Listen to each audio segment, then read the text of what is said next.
मराठी मराठीच्या सारांश कार्यक्रमाच्या नव्या भागात तुम्हा सगळ्या प्रेक्षकांचं पुन्हा एकदा मनपूर्वक स्वागत. काल म्हणजेच रविवारच्या दिवशी दलाई लामा यांचा 90वा वाढदिवस साजरा झाला आणि त्यांच्या उत्तराधिकाराच्या संदर्भामधली घोषणाही झाली. या सगळ्या निर्णयाला मात्र चीनचा असणारा विरोध आणि जागतिक पातळीवरती याचे उमटणारे पडसाद यांचा नेमका काय अर्थ आहे आणि भारताच्या रणनीतिक दृष्टीने याचं नेमकं काय महत्व असू शकतं, या सगळ्याच बाबतीत आजच्या भागामध्ये आपण मार्गदर्शन करून घेणार आहोत. आणि यासाठी निवृत्त ब्रिगेडियर हेमंत महाजन सर आज आपल्याबरोबर स्टुडिओमध्ये उपस्थित आहेत. सर, सारांश आजच्या भागातही तुमचं मनपूर्वक स्वागत. नमस्कार. नमस्कार, धन्यवाद. सर, कालचा 90वा वाढदिवस जो दलाई लामांनी साजरा केलेला आहे, उत्तराधिकाराच्या संदर्भात तर बऱ्याच चर्चा आपण ऐकलेल्या होत्या, पण मुळामध्ये ही निवड नेमकी कशा पद्धतीने आतापर्यंत होत आलेली होती याबद्दल थोडंसं मार्गदर्शन करू शकाल का? ओके. तिबेटची लोकसंख्या ही एक जी तिबेटमध्ये आहे ती एक 50-55 लाखाच्या आसपास समजलं जातं आणि 1 ते 1.5 लाख तिबेटन्स हे भारतात आहेत, म्हणजे धर्मशाळा आणि इतर ठिकाणी, आणि 1 लाख तिबेटन्स हे बाकीच्या जगात पसरलेले आहेत, खास तर युरोप आणि अमेरिकेमध्ये. परंतु म्हणजे पहिले तिबेट हे भारत आणि चीनमध्ये असलेलं एक बफर स्टेट होतं आणि त्याच्यामुळे चीनशी आपल्या सीमा या डायरेक्टली मिळालेल्या नव्हत्या आणि त्यामुळे चीनची आपल्याला त्रास देण्याची जी क्षमता होती ती फार कमी होती. आता 1962 युद्ध कसं लढलं गेलं, 67 मध्ये काय झालं, सुमडोडांगची काय होतं, गलवान काय होतं हे आपल्याला माहितीच आहे. परंतु चीन याच्याशिवाय वेगवेगळ्या पद्धतीने आपल्याला त्रास देत असतो आणि त्याच्यामुळे बफर स्टेटचं जे महत्व होतं ते अत्यंत होतं. परंतु आता दुर्दैवाने ते राहिलेलं नाहीये. आणि एवढंच नाही तर तिबेट ज्याला जगाचं एक रूफटॉप मानलं जातं, तिथे अनेक नैसर्गिक म्हणजे सौंदर्य तर आहेच, परंतु त्याला एक जगातला थर्ड पोल असं म्हटलं जातं. तिथे जगातलं जवळजवळ 20% पाणी हे तिबेटमधनं येतं आणि तिबेटचं इतर अनेक दृष्टीने भारताकरता महत्व आहे. आता झालं काय आहे की तिबेटवरती चीनचा कब्जा झाला, त्यानंतर दलाई लामा हे पळून भारतात 1959 साली आले. त्याच्यानंतर त्यांनी भारतात धर्मशाळा जी हिमाचल प्रदेशमध्ये आहे तिथे त्यांनी आपलं सरकार स्थापन केलं.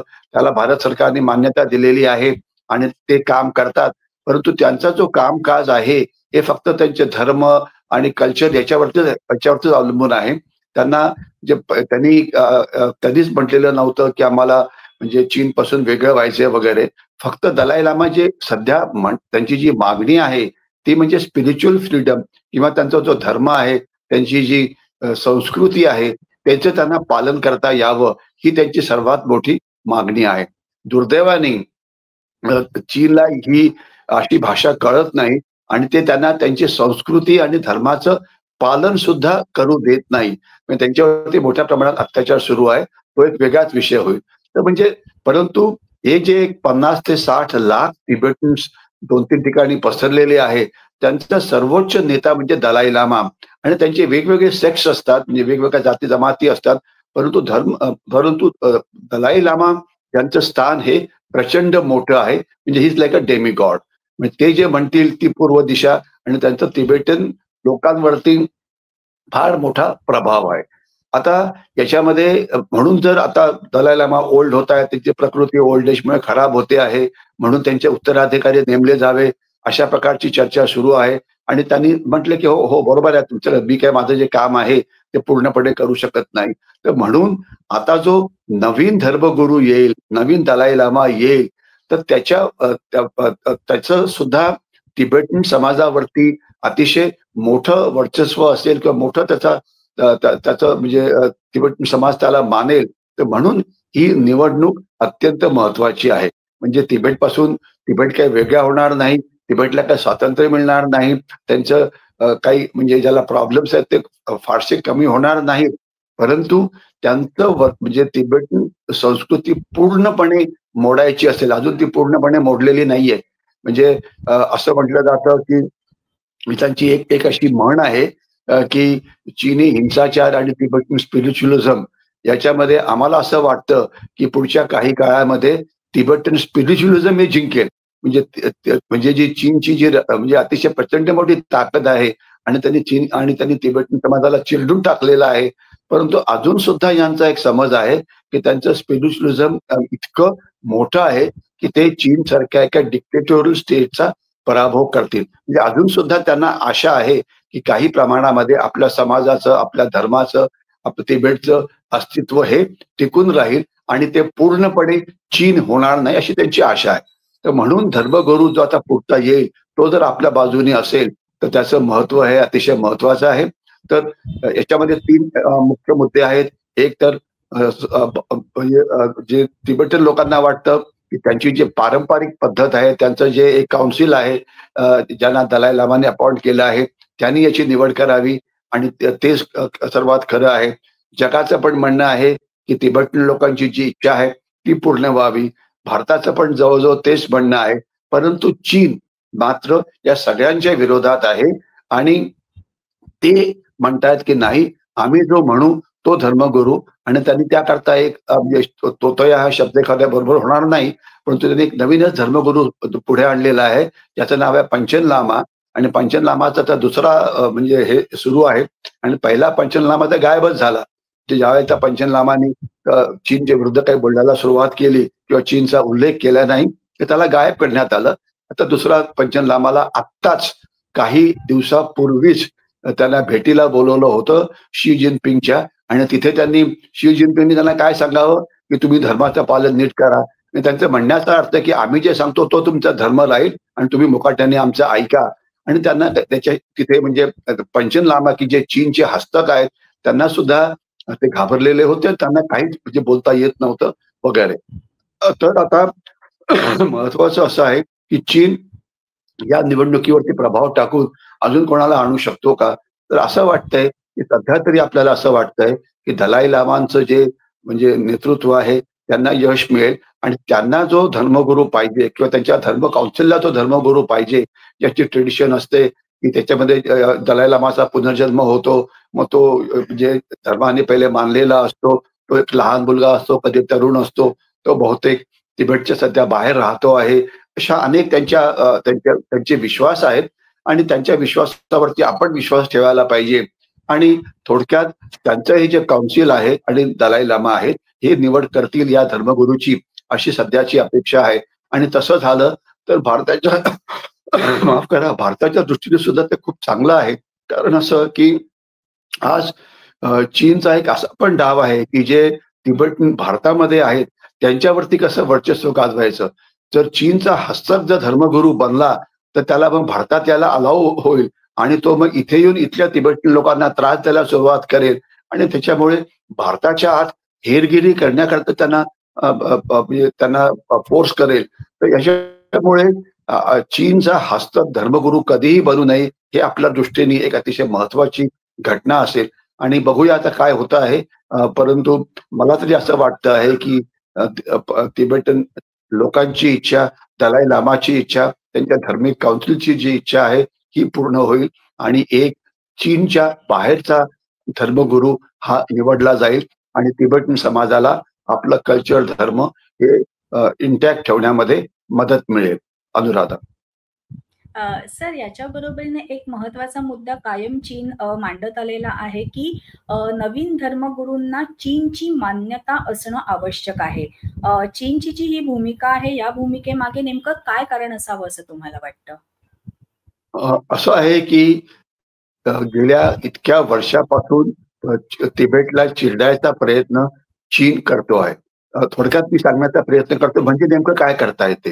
थोडक्यात त्यांनी त्यांची जी मॉनेस्ट्रीज होत्या म्हणजे त्याला त्यांच्या टेम्पल्स बनायची ती आता त्यांनी अनेक मॉनेस्ट्रीज या डिस्ट्रॉय केल्या. ज्या अतिशय ऐतिहासिक अशा मॉनेस्ट्री होत्या त्याला आता टुरिस्ट स्पॉट म्हणून ओपन करण्यात आलेला आहे आणि जर टुरिस्ट मोठ्या प्रमाणात जर मॉनेस्ट्रीमध्ये आले तर त्याचं जे पावित्र्य असतं ते संपून जातं.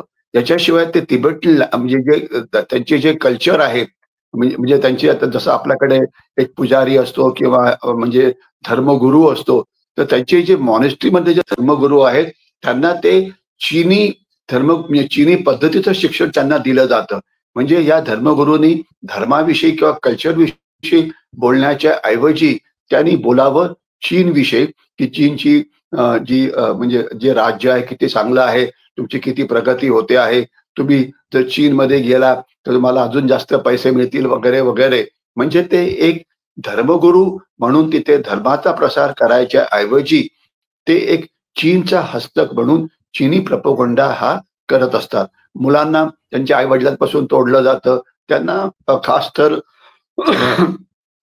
चीनमध्ये शिक्षणाकरता पाठवलं जातं. जे ऐकत त्यांचे कोणी पोएट्स असतील, त्यांचे कोणी ॲक्टिव्हिस्ट असतील, त्यांचे कोणी इतर लीडर्स असतील, तर त्यांना दाबलं जातं. त्यांच्या सोशल मीडियावरती पूर्णपणे लक्ष दिलं जातं. त्यांनी एक शब्द जरी चीनच्या विरोधात म्हणजे बोलला, तर त्यांना लगेच शिक्षा दिली जाते. त्यांना रिफॉर्मेटरीज असं म्हटलं जातं.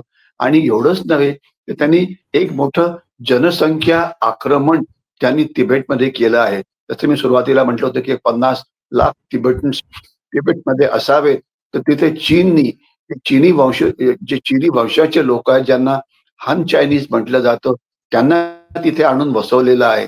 फक्त त्यांना एक याच्यामध्ये मोठा प्रॉब्लेम जो चीनला येतो तो म्हणजे असा, की तिबेट हा अत्यंत थंड देश आहे आणि हे हाय अल्टिट्यूड आहे. तर त्याच्यामुळे कुठल्याही हान चायनीजला तिथे राहणं काही फारसं आवडत नाही.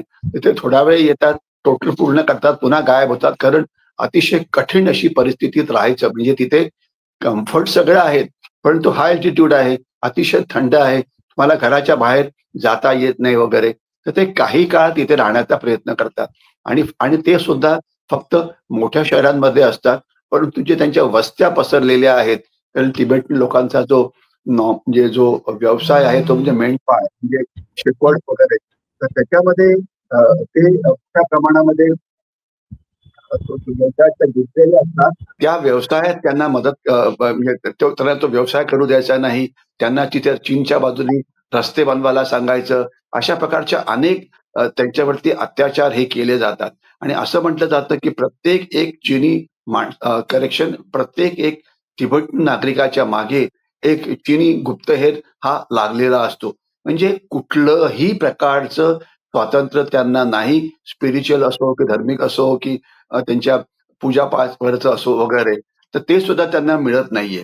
तर याच्यामुळे म्हणजे अ, एवढं करून सुद्धा अजून सुद्धा ज्या लोकांमध्ये चीनविषयी राग आहे, म्हणजे चीन तिथे पैसे पुष्कळ ओततोय ते बरं ठीक आहे. तर म्हणून त्यांना वाटतं, की आता जे उरलं-सुरलं जे रेझिस्टन्स आहे, ते जर तुम्हाला तोडायचं असेल, तर जो धर्मगुरू आहे त्याने आदेश दिला, की तुम्ही चीन जे म्हणतोय ते ऐका. चीन फार चांगला देश आहे वगैरे. तर त्यांचं मतपरिवर्तन होईल आणि जो उरला-सुरला विरोध जो अजून म्हणजे आता बघा 1959 साली मला वाटतं चीन तिथे आलं होतं आणि आता भरपूर म्हणजे 75 वर्ष झाली असतील. तर या वर्षात सुद्धा अजून तो जो विरोध लोकांच्या मनामध्ये आहे, तो जो शेवटचा विरोध तोडायचा असेल आणि तिबेटचं जर पूर्ण चीनीकरण करायचं असेल, तर धर्मगुरूची जी संस्था आहे ही अत्यंत महत्वाची राहील आणि चीनी धर्मगुरू जर तिथे आला, तर त्यांना त्याच्यामुळे या सगळ्यांचं कायमचं मतपरिवर्तन करता येईल आणि त्यानंतर त्यांना तिबेटमध्ये अजून जास्त मोकळं रान मिळेल. म्हणजे हा एक वेगळाच मुद्दा आहे, की चीन तिबेटमध्ये काय-काय विचित्र प्रयोग करतो आहे, हा एक वेगळाच विषय होईल. परंतु म्हणजे असे प्रयोग, की जे कधी तो स्वतःच्या मेनलँडमध्ये करू शकणार नाही वगैरे, सायंटिफिक प्रयोग जे अतिशय अनइथिकल आहेत, ते त्यांना करता येतील वगैरे. तर त्याच्यामुळे धर्मगुरूचं महत्त्व अतिशय मोठं आहे. म्हणून तो आपल्या प्रभावाखालती असावा असं चीनला वाटतं आणि त्याकरता या निवडणुकीमध्ये हस्तक्षेप करण्याचा चीनचा प्रयत्न हा सुरू आहे. अनुराधा. 1950 पासनं तिबेट हा आपला भाग आहे असं चीन वारंवार म्हणत आलेला आहे आणि त्यामुळे धार्मिक स्वातंत्र्याच्या दृष्टीने तिथे आपलं राज्य असावं असं त्याचं एक मत आहे आणि त्यामुळे धर्म आणि शासन यांच्यामधला संघर्ष या नंतरच्या काळात बघायला मिळेल असं वाटतंय तुम्हाला? असं आहे आता खरं म्हटलं तर संघर्ष नावाचा प्रकार तिथे फारसा नाही, कारण संघर्ष करायला चीन त्यांना परवानगीच देत नाही. म्हणजे तिथे जे शासन जे आहे म्हणजे त्याला TAR असं म्हणतात तर तिबेटियन ऑटोनॉमस रिजन म्हणजे तर तिथे पूर्ण जे गव्हर्नन्स आहे ते लोकल लोकांचं असायला पाहिजे होतं. त्याच्याऐवजी ते हान चायनीजचं आहे. तर कोण कोणाच्या विरोधात लढणार? तर तुम्ही तिथे काय रस्ता बांधायचा म्हटला, काही करायचं म्हटलं, तर त्याला विरोध करायची कोणाची हिंमतच होत नाही. जी थोडेफार विरोध जे तिबेटी लोक करतात, ते त्यांच्या धर्म म्हणजे त्यांना साजरा करता यावं, की जसं समजा दलाई लामाचा बर्थडे आहे, तो सेलिब्रेट करायचा. तर चीन म्हणतं करायचा नाही किंवा एखादा गौतम बुद्धाचा काही साजरा करायचा, तर ते करू द्यायचं नाही. तर त्यावेळेला ज्याला थोडीशी धर्माकरता किंवा संस्कृतीकरता काही प्रयत्न केले जातात, ते सुद्धा चीन हा धडपायचा प्रयत्न करतो. तो संघर्ष जो आहे, तो चीनच्या विरोधात अजिबात फारसा नाही. एक थोडासा 1-2 वर्ष होते 1959 नंतर, की ज्यावेळेला त्यांनी काही प्रमाणामध्ये शस्त्राच्या मदतीने संघर्ष सुरू केला होता. खांपा नावाची एक जमात होती, की जी दलाई लामाचे अंगरक्षक होते वगैरे. परंतु ते त्याला कुठला सपोर्ट मिळाला नाही आणि ते त्यांना पूर्णपणे चिरडून टाकण्यात आलं. ही खांपा जमात सोडली, तर बाकी सगळे तिबेटन इतके शांतता प्रिय आहे, की त्यांच्यामध्ये लढण्याची कुवतच नाहीये.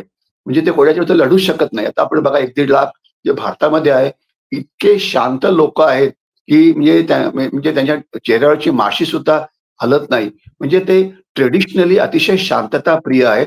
तर म्हणून ते कुठल्याही प्रकारे फारसं हे करत नाही. पण काही-काही वेळा त्यांचे काही वेबसाईट्स वगैरे आहेत, त्यात आपण जाल, तर असं मानलं जातं, की आतापर्यंत जो 150 किंवा 160 म्हणजे जे तिबेटन युवक आहेत, त्यांनी स्वतःला जाळून घेतलं आहे किंवा आत्मदहन केलेलं आहे. कारण त्यांचे जे धर्माचे जे स्वातंत्र्य आहे ते मिळत नाही म्हणून. म्हणजे त्यांचा प्रतिकार जो आहे हा अजिबातच म्हणजे खूपच क्षीण झाला आहे. एखादा कुठेतरी येत होतो, परंतु तो झाला तर ज्यांनी केला त्याला इतकं चिरडलं जातं, की त्याचं तुम्हाला पुढे नाव पण ऐकू येत नाही. तर त्याच्यामुळे तिबेटन लोकं चीनच्या विरोधात काही हे करतील ही शक्यता फारच कमी आहे. कारण त्यांना आंतरराष्ट्रीय सपोर्ट नाही, त्यांना अमेरिका विचारत नाहीये, त्यांना युरोपियन युनियन विचारत नाहीये, जगाच्या पटलावरती त्यांना कोणी विचारत नाहीये आणि दलाई लामा जे पहिले जगभर फिरायचे, आता गेल्या काही वर्षापासून ते जगात सुद्धा फिरत नाहीयेत, कारण त्यांची प्रकृती त्यांना साथ देत नाही वगैरे, वगैरे. तर त्याच्यामुळे त्यांना सपोर्ट ना तिबेटमध्ये आहे, ना त्यांना सपोर्ट आंतरराष्ट्रीय लेव्हलला आहे. तर त्याच्यामुळे या सगळ्या लोकांचं जे भवितव्य आहे, हे अतिशय खराब दिसतं आहे आणि म्हणजे just a matter of time की अ, अ, जेव्हा त्यांना पूर्णपणे चीनमध्ये ॲब्सॉर्ब केलं जाईल. परंतु आपला प्रयत्न एवढाच असावा, की एक केवळ आपल्या माहितीकरता, की म्हणजे ज्यावेळेला आपण एक आपल्याकडे एस-एफ-एफ स्पेशल फ्रंटियर फोर्स नावाचा एक आपल्याकडे फोर्स आहे, ज्यांनी गलवानच्या लढाईत खूप चांगलं काम केलं होतं. हे तिबेटन लोकं आहेत. कारण तसे ते म्हटले तर मी त्यांचं फिजिकल फिटनेस वगैरे खूप चांगला असतो. तर आपल्याला अशी आशा वाटते, की जर कधी चीनशी युद्ध झालं, तर त्यांची सहानुभूती ही भारताच्या बाजूने असल्यामुळे ज्यांच्याकडनं आपल्याला मदत होईल आणि चीनचं आक्रमण रोखण्याकरता चीनच्या लष्करावरती तिबेटच्या आत हल्ले करण्याकरता आपल्याला मदत मिळेल, अशा प्रकारची भूमिका जे भारताची आहे. तर म्हणून तिबेटमध्ये आपले भारताच्या बाजूने सगळाच तिबेट भारताच्या बाजूने आहे.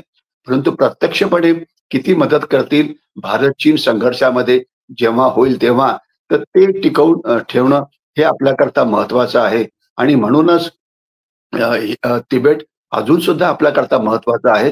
कारण आपण जर धर्मगुरू जर चीनच्या बाजूने गेला, तर उरलं-सुरलं जे त्यांचं रेझिस्टन्स आहे, ते सुद्धा शेवटाला येईल आणि मग तिबेट हा पूर्णपणे निष्क्रिय होऊन चीनच्या ताब्याखाली जाईल. सर, अनुराधा. तिबेटचा स्वतःचा असणारा धर्म आणि संस्कृती टिकवण्याच्या दृष्टीने धर्मगुरूंचं महत्त्व खूप आहे असं तुम्ही म्हणालात. पण या नंतरच्या काळामध्ये ते महत्त्व तितकंच राहील असं वाटतंय तुम्हाला? असं आहे आपण जर बघितलं तर तिबेटमध्ये कोणीही धर्मगुरूच्या ट्रेनिंग करता म्हणजे नवीन धर्मगुरू तयार करायचे मॉनेस्ट्रीमध्ये वगैरे, ते काही फारसं चीन चालूच देत नाहीये.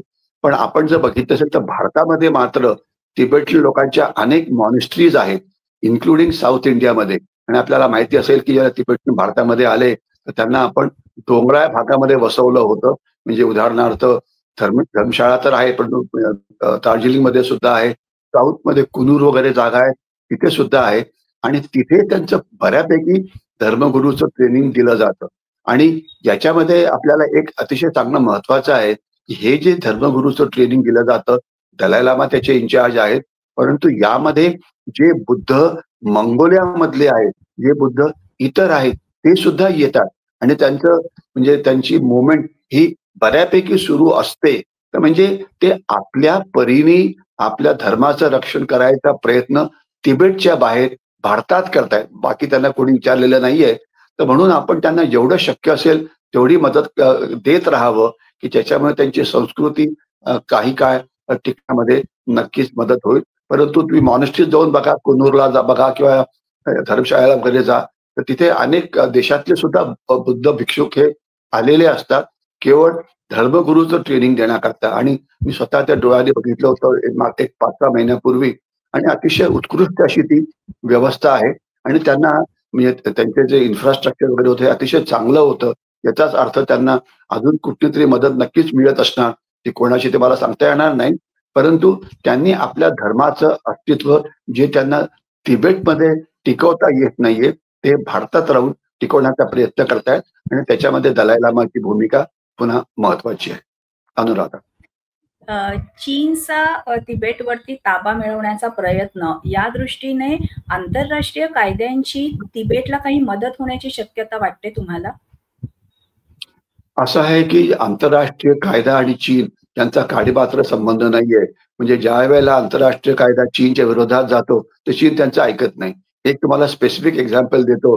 मला वाटतं फिलिपिन्स आणि चीनच्या मध्ये समुद्री सीमाचा वाद होता की समुद्री सीमा कुठपर्यंत. चीनचं म्हणणं होतं की सगळा समुद्र आमचा आणि फिलिपिन्सचं म्हणणं होतं नाही, आमचा समुद्र इथपर्यंत. आणि क्लिअर आहे 200 किलोमीटर नॉटिकल माईल वगैरे म्हणजे आंतरराष्ट्रीय कायदा याच्यामध्ये क्लिअर आहे. तर त्याच्यामध्ये म्हणजे नक्कीच चीननी अतिक्रमण केलं होतं.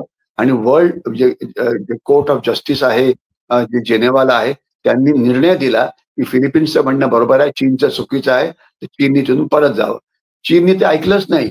म्हणजे जो त्यांच्या विरोधात जातो ते पूर्णपणे ते म्हणजे ऐकतच नाहीत.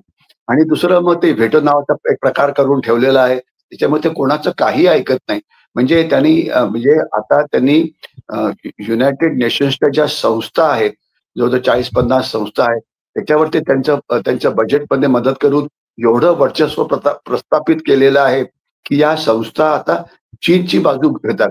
म्हणजे एक उदाहरण म्हणजे WHO वर्ल्ड हेल्थ ऑर्गनायझेशन ज्यांनी करोनाविषयी सांगायला पाहिजे होतं, परंतु ते बोलायलाच तयार नव्हते. उलट ते लपवण्याचा प्रयत्न करत होते. United Nations Human Rights Commission त्यांनी तिबेटविषयी बोलायला पाहिजे, किती अत्याचार होतात त्याच्याविषयी ते बोलायलाच तयार नाहीयेत, कारण चीननी त्यांना विकत घेतलेलं आहे. तर त्याच्यामुळे चीननी म्हणजे वेगवेगळ्या पद्धतीने या सगळ्या लोकांना विकत घेतलेलं आहे. आणि चीनचं म्हणजे वर्चस्व तिबेटमध्ये कधी कमी होईल ही शक्यता फारच कमी आहे.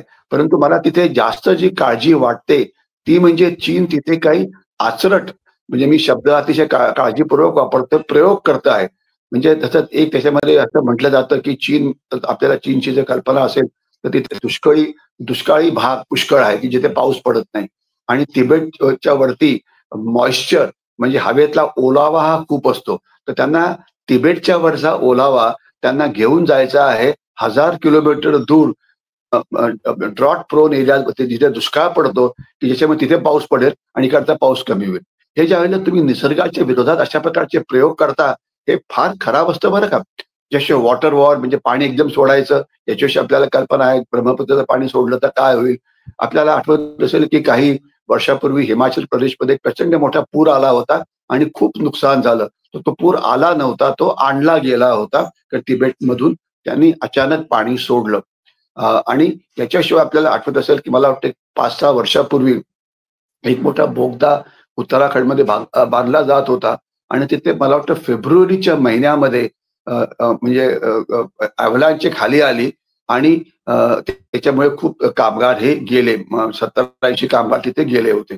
आपल्याला कल्पना असावी की फेब्रुवारीच्या महिन्यामध्ये ट्रेडिशनली कधीही हिमकडा खालती येत नाही किंवा अवलांच होत नाही. अवलांच केव्हा येते, ज्या वेळेला थंडी आणि गरमीचा मधला सीझन सुरू होतो, बर्फ ज्या वेळेला वितळायला लागतो त्यावेळेला ट्रेडिशनली अवलांच किंवा हिमकडा कोसळणं अशा प्रकारच्या बाबी होतात.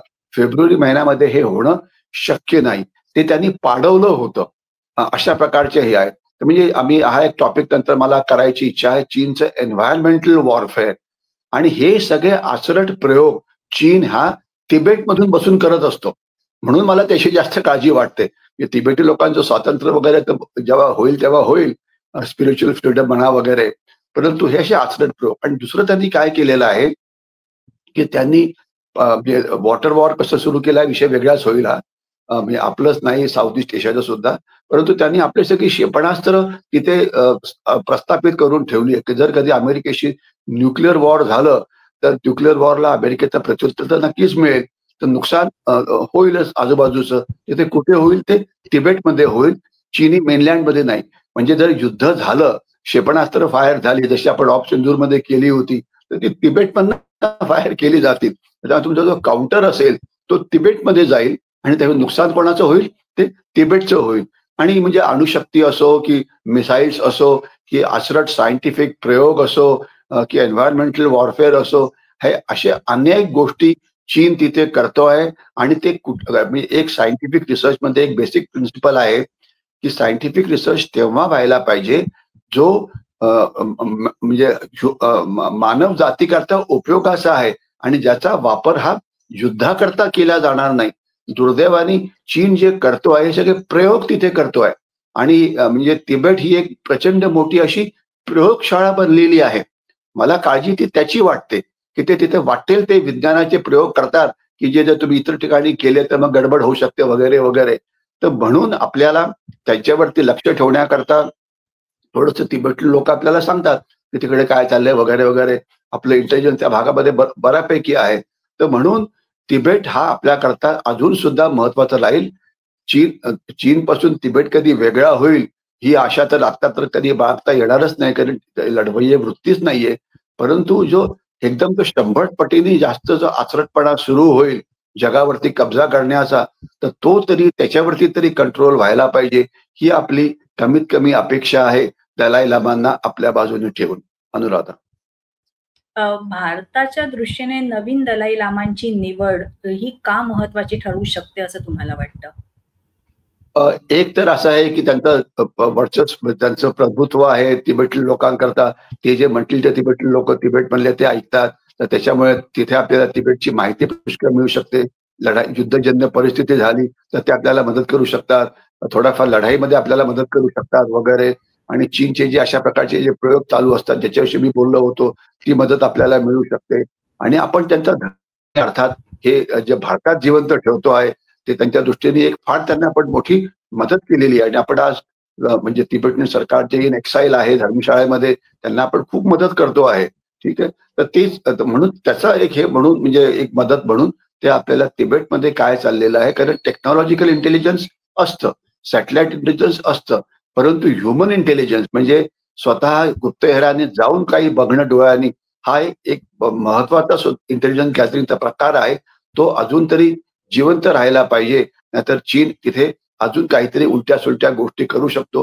कारण काय माहितीये का की चीन काय करेल हे तुम्हाला सांगणंच म्हणजे डिफिकल्ट आहे. म्हणजे प्रेडिक्ट करणं सुद्धा महत्वाचं आहे. आणि ते कशा प्रकारे तुमच्याशी युद्ध करतील हे सुद्धा प्रेडिक्ट करणं महत्वाचं आहे. तर म्हणून तुम्हाला थोडंसं तुमच्या बाजूने आजूबाजूला लोक पाहिजेत की जे चीनवरती वेगवेगळ्या पद्धतीने लक्ष ठेवू शकतात. आणि चीननी जर काही उलटी सुलटी पद्धत सुरू केली तर त्याला प्रत्युत्तर आपलं तयार असायला पाहिजे वगैरे. सॅटेलाइट लॉन्च होतात ते चीन तिकडनं लॉन्च करायचा प्रयत्न करतो. सॅटेलाइटच्या विरुद्ध अँटी सॅटेलाइट वेपन्स लॉन्च करण्याचा प्रयत्न करतो. म्हणजे काय करतो काय करत नाही. म्हणजे आपल्याला असं वाटेल की आपण एखादा विज्ञानात म्हणजे एखादा सिनेमा असतो हॉलिवूडचा की याच्यात खूप काही काही विचित्र गोष्टी दाखवल्या जातात, लेझर बीम्स वगैरे. तर तसले प्रयोग तिथे जे चालू आहेत तर हे सगळं लक्ष ठेवण्याकरता त्याच्यावरती काही प्रमाणात कंट्रोल करण्याकरता आपल्याला धर्मगुरूची पण गरज आहे, तिबेट लोकांची पण गरज आहे. ज्यामुळे आपल्याला चीनचे हे जे मल्टी डोमेन वॉर आहे ते लढण्यामध्ये अजून जास्त चांगली मदत मिळेल. अनुराधा, सर, पूर्वीच्या काळी धर्मसत्ता आणि राजसत्ता यांच्यामधला संघर्ष कायम बघत आलेलो आहोत. पण आताच्या काळामध्ये सुद्धा एका वेगळ्या अर्थाने हा संघर्ष कमी अधिक प्रमाणात आपल्याला बघायला मिळतोय. आणि तो का निर्माण झालेला आहे, त्यामागची कारणं काय आहेत?